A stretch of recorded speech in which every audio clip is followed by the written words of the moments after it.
ভোটের জন্য বাংলাদেশিদের বসিয়ে দেওয়া হচ্ছে বলে অভিযোগ করেছে বিজেপি কাউন্সিলর সজল। আসলে সমস্যা হচ্ছে যে এদের পায়ের তলায় মাটি নেই। আমাদের এরকম কোনো বাংলায় আমাদের দরকার হয় না যে ভোটের জন্য বাংলাদেশিকে বসাতে হবে। 2 নম্বর হচ্ছে যে ক্রস বর্ডার করে যদি আসে সেটা বিএসএফ এর দায়িত্ব, যেটা অমিত শাহ তাহলে কি অকম্য? অমিত শাহ তার ডিপার্টমেন্ট চালাতে পারছেন না, তাহলে তার তো রেজিগনেশন দেওয়া উচিত যে বিএসএফ কাজ করছে না, সবাইকে বাংলাদেশিকে ঢুকিয়ে দিচ্ছে। বাংলায় দরকার হয় না, কোনো কলোনিতেই আমরা কাউকে ঢোকাই না, কাউকে বসাই না। আমাদের বাংলার মানুষ ভোট দেয় এবং তাই 6-6 হয়, আর এবার 260 হবে 26-এ। কলকাতার বুকে 2 বছর ধরে প্রাক্তন বিএনপি সদস্য ধর্মতলায় রয়েছে, নাম বদলে বলে তো নিরাপত্তা নিয়ে প্রশ্ন উঠছে। নবান্ন পুরসভার মতো সদর দপ্তরগুলির এলাকাতে এই বন্ধ করে এই লোকটি ঢাকাতে 2 বছর ধরে রয়েছে। কে? বিএনপি নেতা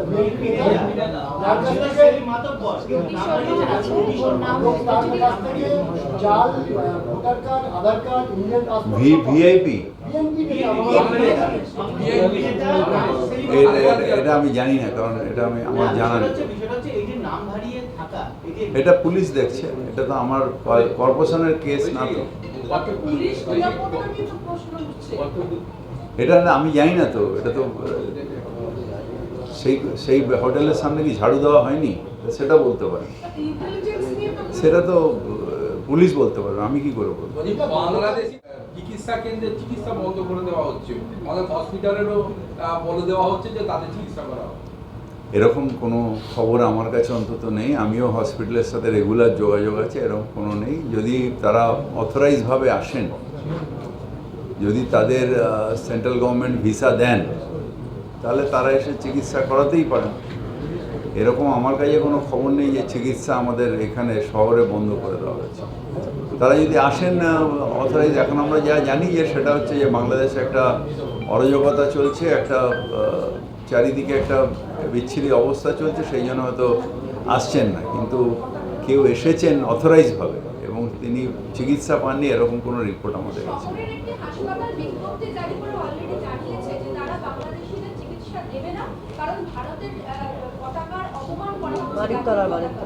সেটা ইন্ডিভিজুয়ালি কেউ করতে পারে, কিন্তু এরকম কিছু নেই আমাদের কাছে। কারণ নিশ্চিতভাবে বাংলাদেশে যেটা হচ্ছে, আমাদের প্রবল আপত্তি আছে। কিন্তু একটা মানুষ যদি অসুস্থ হয়ে যায়, সে আমার শত্রু হলেও আমি তাকে সুস্থ করব, এটা হচ্ছে একটা ডাক্তারের ধর্ম, একটা চিকিৎসকের ধর্ম, একটা চিকিৎসা কেন্দ্রের ধর্ম। সুতরাং সেখানে আমাদের মানবিকতায় হবে না। আমার যে ধরুন আমাকে একটা লোক খুন করতে এসছে, তাকেও যদি চিকিৎসার দরকার হয়, তাকে চিকিৎসা দিতে হবে। না, এটা ঠিক না, এটা মানবিকতার পরিপন্থী নয়। অনুপ্রবেশ যদি হয়ে থাকে সেটা বিএসএফ এর দায়িত্ব, সেটা কেন্দ্রীয় সরকারের দায়িত্ব। কারণ বর্ডার কেন্দ্রীয় সরকারের, বর্ডারের এখন যা হয়ে গেছে 50 মিটারের মধ্যে কোনো আমাদের 50 কিলোমিটারের মধ্যে আমাদের ওদের সব দায়িত্ব।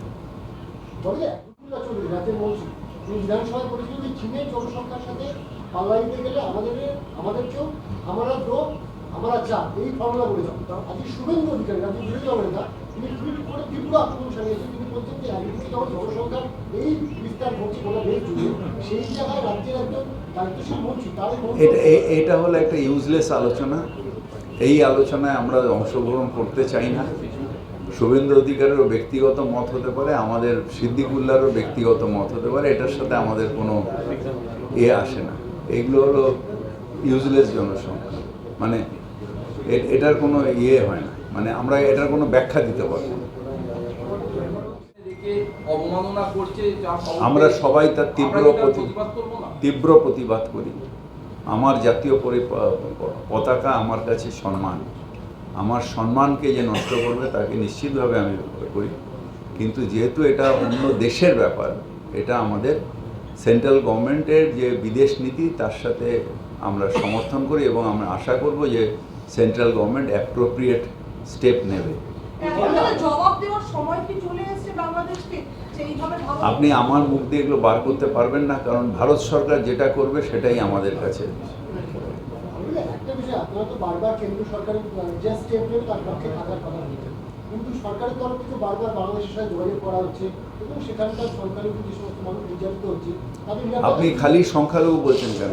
ওখানে সংখ্যালঘু গুরু যারা ওখানকার তাদের হত্যা হয়নি? আমাদের ফিল্ম পার্সোনালিটির হত্যা হয়নি? ডাইরেক্টরের হত্যা হয়নি? সুতরাং ওখানে মানুষের হত্যা হচ্ছে, সংখ্যালঘু মানুষের হত্যা হচ্ছে, সংখ্যাগুরু মানুষের ওখানকার হত্যা হচ্ছে। তো স্বাভাবিকভাবে এই যে নিরাপত্তা অন্তত মানবাধিকার লঙ্ঘন যেটা হচ্ছে, আপনি মানবাধিকার লঙ্ঘন হচ্ছে। নিশ্চিত করা যাচ্ছে না, কিন্তু তাদের নিরাপত্তা আমি সুনিশ্চিতভাবে বিশ্বাস করি যে ভারত সরকার অ্যাপ্রোপ্রিয়েট স্টেপ নেবে, কারণ আমরা তো এখানে আছি, এখানে তো আমাদের পক্ষে সম্ভব না বিদেশ নীতি, কিন্তু ওখানে নেবে। বাংলাদেশ সৃষ্টি হয়েছে ভারতের অবদান, এটা সুতরাং তারা এটা ভুলে গেলে চলবে না যে ভারতের অবদানের জন্য আজকে বাংলাদেশ রয়েছে। শীতের আগে এখানে আমি বলতে পারি আইডিতে দুজন মারা গেছে। সারা বাংলায় বিভিন্ন জায়গা থেকে বেলেঘাটা আইডিতে আসে, কলকাতার শুধু লোক থাকে না। আমাদের এখানে যে রিপোর্ট আছে সেটা হচ্ছে আমাদের ম্যালেরিয়াতে 24/11 পর্যন্ত আমাদের কেস হয়েছে 9933, আগের বছর ছিল 23-এ, এবার হয়েছে 5700, অর্থাৎ আমাদের 42% ডাউন আছে ম্যালেরিয়া। আর ডেঙ্গুর ক্ষেত্রে আমাদের 92% ডাউন, মানে আগের বার যা হয়েছিল 13,682টা কেস হয়েছিল, এবার 1081টা কেস ডেঙ্গুর এখনও পর্যন্ত রিপোর্ট হয়েছে, মানে 92% ডাউন আছে কলকাতা। এবার নিশ্চিতভাবে কলকাতা তো সারা ভারতবর্ষ থেকেই মানুষ আসে চিকিৎসার জন্য, কোথায় কি হচ্ছে এটা আমার জানা নেই।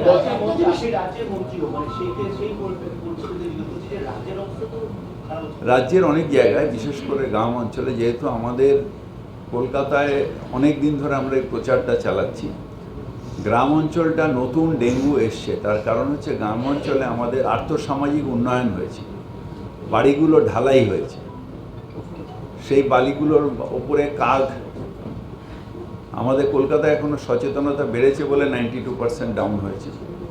যেখানে আমরা সবাই কলকাতায় যারা থাকি বেশিরভাগই মানুষ আমরা ছাদে উঠে একবার দেখে নিই। আমারও পুরনো বাড়ির ছাদে রবিবার সকালে একবার ঘুরি আমি, যে ওখানে পাশাপাশি কোথাও ভাঁড় পড়ে আছে কি না, কোথাও দইয়ের হাঁড়ি পড়ে আছে কি না, টবের মধ্যে জলটা রয়েছে কি না, এটা দেখি আমরা। কিন্তু গ্রাম অঞ্চলে এখনও সেই হ্যাবিটটা হয়নি, ঢালাই করে যত ছাদে যাওয়ারই সিঁড়িটা করেনি, একতলা বাড়ি ঢালাই করেনি। সেখানে এবছরটা একটু বেশি হয়েছে। আমরা আশা করছি যে আমাদের কাছে আমরা অনেকগুলো তথ্য দিয়েছি, পঞ্চায়েত মিনিস্ট্রিকেও দিয়েছি, আবার আরবান মিনিস্ট্রিকেও দিয়েছি, আমাদের কলকাতা কর্পোরেশনের যে ডেঙ্গু নিয়ে আমরা কী করি, তো এটা ওরা করছে, এবং এটা যদি সাকসেসফুলি করে আগামী বছর হয়তো কমে যাবে। নিশ্চিতভাবে ওয়েদারে আমাদের এই সময় হঠাৎ করে যে একটা ডিপ্রেশন তৈরি হয়েছে, এটা একদম অ্যাবনর্মাল, এবং ডিপ্রেশন তৈরি হওয়ার পরে সেটা রিচ করতে এত টাইম লাগে, ডিপ্রেশনটা সাগরের মধ্যে ঘুরে বেড়াচ্ছে, এটা দানার ক্ষেত্রেও দেখা গেছে।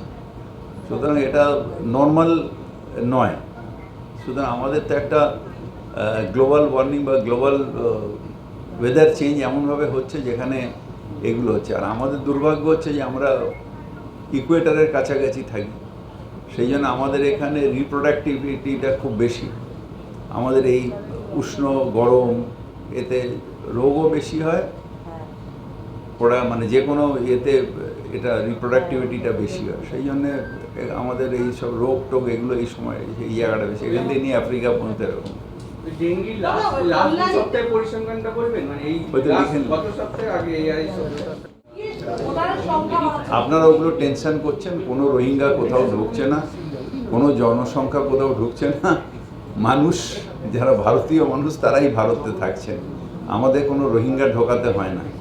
এটা হচ্ছে একটা কমিউনাল ইস্যু, রোহিঙ্গা করে একটা কমিউনাল ডিভিশন করার চেষ্টা করছে, মানুষকে বিভ্রান্ত করার চেষ্টা করছে।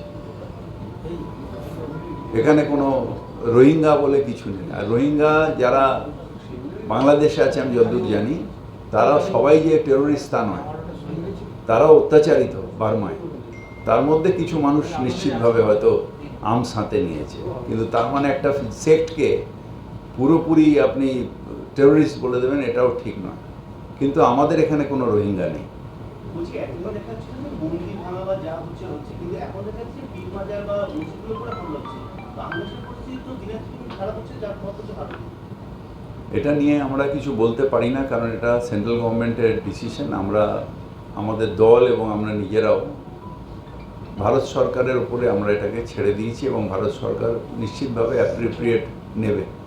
কিন্তু বাংলাদেশে যেভাবে হিউম্যান রাইটস লঙ্ঘিত হচ্ছে, আমরা সবাই খুব উদ্বেগের সাথে, স্পেশালি আমরা যারা বাংলার মানুষ, যারা বাঙালি, যারা বাংলার সংস্কৃতি কৃষ্টিতে বিশ্বাস করি, ওপারের সংস্কৃতির সাথেও আমরা বিশ্বাস রাখি। ওপারে আমাদের কাজী নজরুলের পরিবার থাকেন এবং সেখানে তার কবরও আছে। সুতরাং ওপারে যেটা হচ্ছে সেটার মধ্যে আমাদের উদ্বেগ বাড়ছে, এটা ঠিক হচ্ছে না। আমাদের দেশের মন্দিরে আপনার যারা দলের প্রতিনিধিত্ব তারা থাকছেন, আবার ডায়মন্ড হারবারে অভিষেকের কর্মসূচি রয়েছে। দুটো কর্মসূচির মধ্যে ইতিমধ্যেই দুই তরফে একটা তৈরি করার চেষ্টা হচ্ছে যে আপনারা না, একদিকে প্রবীণ আমাদের কোনো নবীন প্রবীণের ব্যাপার নেই। এখানে অনেক নবীন আছে, ওখানে অনেক প্রবীণ আছে। আপনারা যেগুলো করছেন এগুলো নয়। ওখানে ওদের কনস্টিটিউয়েন্সিতে একটা ডাক্তারদের প্রোগ্রাম আছে, আর এখানে আমাদের মাইনরিটি সেলের একটা প্রোগ্রাম আছে। এটার সাথে কোনো সম্পর্ক নেই। তবে এবার আসল প্রশ্নে আসা যায়। তো মাইক ডাউন। আমার এই মুহূর্তে লাস্ট 2 সপ্তাহের পরিসংখ্যান কিভাবে নেই, তোমার টোটাল আছে, আমি আপনাকে একটু পরে জানাবো। তাহলে আপনি আসুন আমার কাছে। বলছি যে এই যে আপনি বললেন যে গ্রামাঞ্চলে ঢালাই হয়ে উপরে বাড়ি হলো, ওখানে তো ঢালাইয়ের জন্য কি ওখানে তো আর মানে পুরো ভাঁড় বা টপ ফপ ওখানে নেই, জমে থাকবে জল? কেন দমে দেবে না? ওখানে কাক নেই, এখানে কাক আছে। কাক কাক যে ভাঁড় নিয়ে আসে, মুখে করে ভাঁড় নিয়ে আসে, সেটা নিয়ে আসে না। এখানে যেরকম হয় যে বাড়ির ওপরে ভাঁড় পড়ে থাকে, দেখেছেন? কাক বুকে করে ভাঁড় নিয়ে আসে, দইয়ের ভাঁড়, মিষ্টির ভাঁড়। ওখানেও তো নিয়ে, ওখানেও তো কাক আছে। ওখানে তো অন্য জায়গায় টপ থাকতে পারে, সেই টপের মধ্যে জায়গা কাক থাকে। নাই শহরে।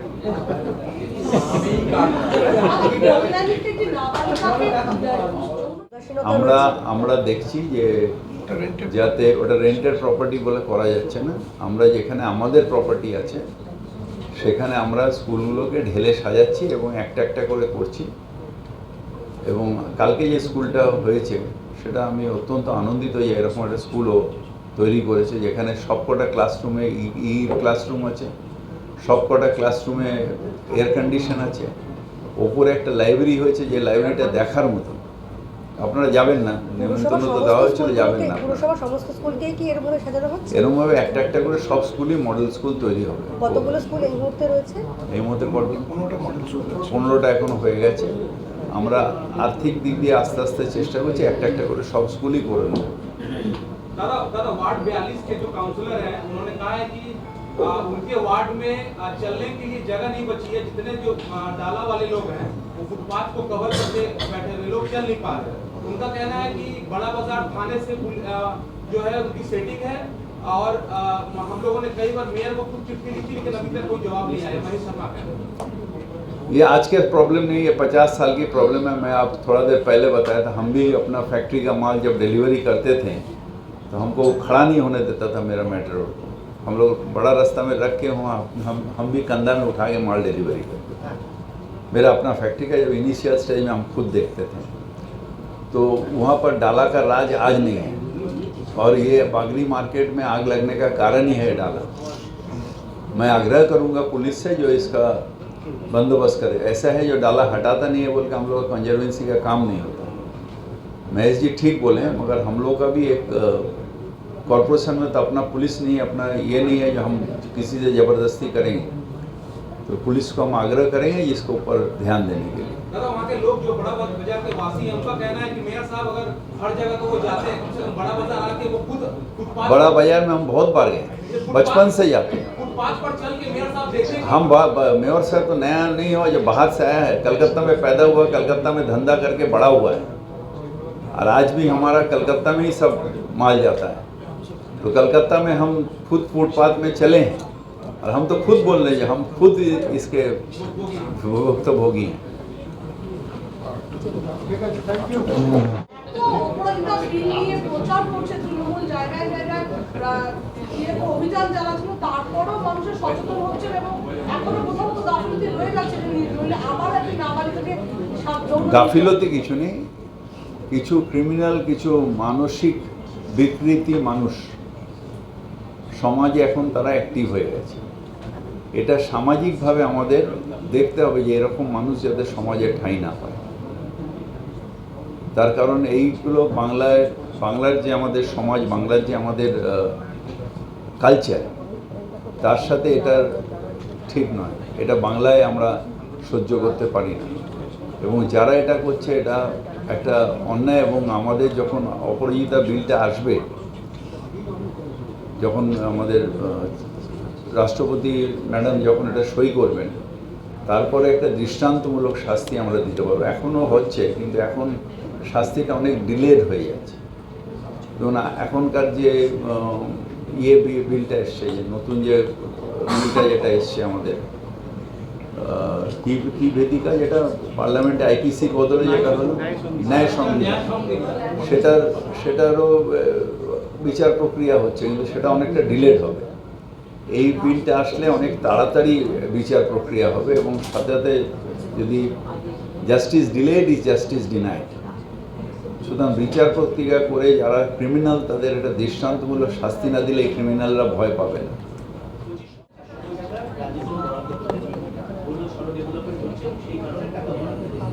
আমাদের এখানে হচ্ছে, কেন্দ্রীয় সরকার একটা পারসেপশন তৈরি করছে যে কিছু হচ্ছে না। আমাদের এখানে সবকটা ডিপার্টমেন্টই অত্যন্ত অ্যাক্টিভলি কাজ করছে, ভালো কাজ করছে এবং তার রিপোর্ট ওয়েবসাইটে সব জায়গায় আছে। এই যে ওরা বলে না যে রিপোর্টে ভুল রিপোর্ট দেয়নি, ইউসি দেয়নি, সবকটা ওয়েবসাইটে আছে। সুতরাং ওয়েবসাইটে যদি থাকে তার কাছে কেন নেই? কলকাতা পুরসভার বেশ কিছু জায়গার মধ্যে ৬৫ নম্বর ওয়ার্ডের বীরেন্দ্র স্ট্রিটের একটা করে আমরা করছি। আমাদের তো আর্থিক দিক দিয়ে খুব বেশি আমাদের সম্বল নেই, কারণ আরও অনেক কিছু করতে হয়। সুতরাং আমরা একটা করে স্কুল করছি। কালকেও একটা মডেল স্কুল হয়েছে, এর আগেও কতগুলো হয়েছে। যে স্কুলটা যে কোনো প্রাইভেট স্কুলকে হার মানাবে যেভাবে আমরা স্কুলগুলো করছি, সেটা আপনারা লিখবেন না যেহেতু টিআরপি পাবেন না, কিন্তু আমরা যে স্কুলগুলো করছি সেগুলো দেখার পরে অন্য জায়গার প্রাইভেট স্কুল লজ্জা পাবে যে কি দারুণ স্কুল। 48 নম্বর ওয়ার্ডের কাউন্সিলর তিনি বলছেন ওনার ওয়ার্ডে একটাই স্কুল, সেখানে